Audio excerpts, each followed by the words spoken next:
I'm an environmental engineer. Hi, my name is Dr. Tracy Panara, and I'm an environmental engineer. I work for a government agency called NOAA. NOAA stands for the National Oceanic and Atmospheric Administration. At NOAA, we study things like pollution, waste, and clean water, but we also study climate patterns and make weather predictions. Today, we're going to talk about severe weather. Yeah, like that. Severe weather is any weather that has the potential to cause damage or harm. We're talking about things like thunderstorms, tornadoes, hurricanes, and even flooding. The largest and most powerful storms on Earth are called hurricanes. And if you live along the coast, you may have experienced this extreme kind of weather. Texas has more hurricanes than any other state in the U.S., except for my home state of Florida.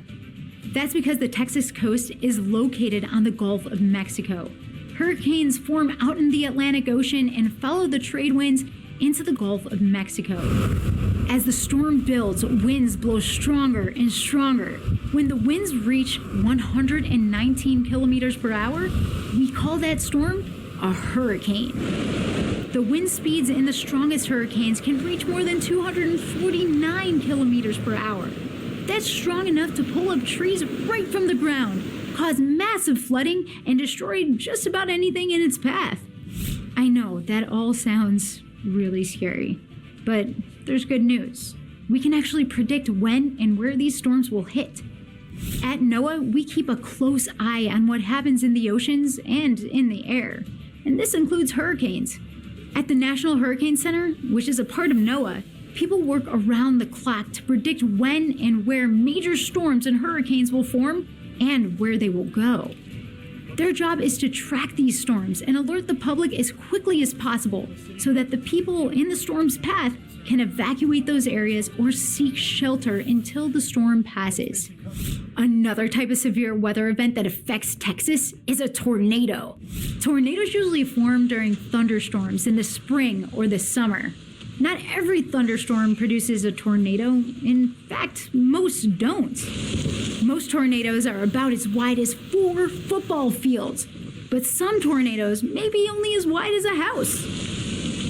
Most tornadoes last about 2 or 3 minutes, but strong tornadoes can last for up to an hour. The United States has more tornadoes than any other country in the world, more than 1,000 every single year.